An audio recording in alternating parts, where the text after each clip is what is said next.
ಎಲ್ರಿಗೂ ನಮಸ್ತೆ.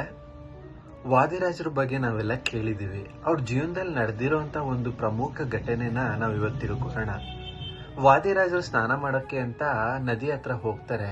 ಆ ನದಿ ದಡದಲ್ಲಿ ಸ್ನಾನ ಮಾಡ್ತಾ ಕುಳಿತಿರ್ಬೇಕಾದ್ರೆ ಅಲ್ಲೇ ಪಕ್ಕದಲ್ಲಿ ಎದುರುಗಡೆ ಬ್ರಾಹ್ಮಣ ಕೂತ್ಕೊಂಡು ಸಂಧ್ಯಾವನ್ನೇ ಮಾಡ್ತಿರ್ತಾರೆ. ವಾದಿರಾಜರು ಎಂದಂತೆ ನದಿಗೆ ಇಳಿದು ಸ್ನಾನ ಮಾಡ್ಬೇಕಾದ್ರೆ ಅಲ್ಲೊಂದು ಚೇಳು ನೀರೊಳಗಡೆ ಬಿದ್ದೋಗಿರುತ್ತೆ. ಅದನ್ನ ನೋಡಿದಂತ ವಾದಿರಾಜರು ಅದು ಒದ್ದಾಡ್ತಿರೋದನ್ನ ನೋಡೋಕ್ಕಾಗದೆ ಅದನ್ನ ಕೈಯಿಂದ ಎತ್ತಿ ಪಕ್ಕಕ್ಕೆ ದಡಕ್ಕಾಕಕ್ಕೆ ಪ್ರಯತ್ನ ಪಡ್ತಾರೆ. ಚೇಳು ಅದ್ರ ಗುಣ ಬಿಡುತ್ತಾ?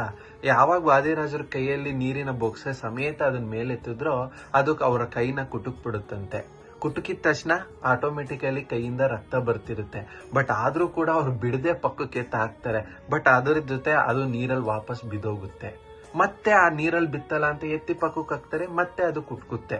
ಇದೇ ರೀತಿ ಸುಮಾರು ಒಂದು 5-6 ಸಾರಿ ಪ್ರಯತ್ನ ಪಟ್ಟ ಮೇಲೆ ಕೊನೆಗೂ ಕೈಯಿಂದ ರಕ್ತ ಸೋರ್ತಿದ್ರು ಕೂಡ ಆ ಚೇಳ್ನ ಎತ್ತಿ ದಡಕ್ಕೆ ಹಾಕ್ತಾರಂತೆ ವಾದಿರಾಜರು. ಇದನ್ನೆಲ್ಲ ಗಮನಿಸ್ಕೊಂಡು ಕೂತಿದ್ದ ಬ್ರಾಹ್ಮಣ ಹತ್ರ ಬಂದು ವಾದಿರಾಜನಿಗೆ ಹೇಳ್ತಾರಂತೆ, ಅಲ್ಲ ವಾದಿರಾಜ್ರೆ, ನಿಮ್ಗೇನ್ ಬುದ್ಧಿ ಇಲ್ವಾ?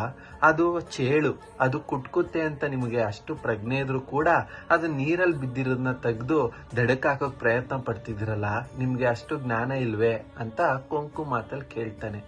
ಅದಕ್ಕೆ ವಾದಿರಾಜ್ರು ಹೇಳ್ತಾರೆ, ಅದು ಒಂದು ತೃಣ ಪ್ರಾಣಿ, ಅದು ಅದರ ಲಕ್ಷಣ ಅದರ ತನನ ಬಿಡ್ತಲ್ಲ, ಏನು ಕುಟ್ಕೋದು.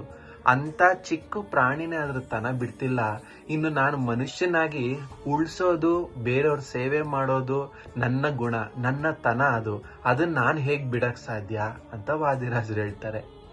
ಈ ಘಟನೆಯಿಂದ ನಾವು ಅರ್ಥ ಮಾಡ್ಕೊಬೇಕಾಗಿರೋದು, ನಾವ್ ಯಾವ್ದೋ ಒಂದು ಪರಿಸ್ಥಿತಿಲಿ ಅಥವಾ ಯಾವ್ದೋ ಒಂದು ಸಂಬಂಧದಲ್ಲಿ ಕಾಂಪ್ರಮೈಸ್ ಆಗ್ಬಿಡ್ತೀವಿ. ನಮ್ಮ ತನನ, ನಮ್ಮ ಧರ್ಮದ ಜೀವನನ ಪಕ್ಕಕ್ಕಿಟ್ಟು ನಾವೇನೋ ಒಂದು ಕೆಲಸ ಮಾಡ್ಬಿಡ್ತೀವಿ, ಗೊತ್ತಿಲ್ದೇನೆ ಮಿಸ್ಟೇಕ್ಸ್ ಮಾಡ್ಬಿಡ್ತೀವಿ. ಆದ್ರೆ ವಾದಿರಾಜರು ಇದ್ರಲ್ಲಿ ಹೇಳ್ತಿದ್ದಾರೆ, ಅಂತ ಚಿಕ್ಕ ಪ್ರಾಣಿನ ಅದ್ರ ಸ್ವಭಾವ ಬಿಡ್ಲಿಲ್ಲ. ನನ್ನ ಒಳ್ಳೆತನ ಅಥವಾ ನಾನು ಮತ್ತೊಬ್ಬರನ್ನ ಕಾಪಾಡುವಂತ ಸ್ವಭಾವನ ನಾನ್ ಬಿಡ್ಲಾ ಅಂತ ಆ ಬ್ರಾಹ್ಮಣರನ್ನ ಕೇಳ್ತಾರೆ. ಇದನ್ನ ನಾವು ಎಲ್ಲರೂ ಜೀವನದಲ್ಲಿ ಅಳವಡಿಸ್ಕೊಂಡು ನಾವು ಕೂಡ ಅಷ್ಟೇ ನಮ್ಮ ಒಳ್ಳೆಯ ಸ್ವಭಾವನ ಎಲ್ಲೇ ಹೋದ್ರೂ ಕೂಡ, ಯಾವುದೇ ಜಾಗದಲ್ಲಿ ಹೋದ್ರೂ ಕೂಡ ಬಿಡಬಾರ್ದು. ನಮಸ್ತೆ.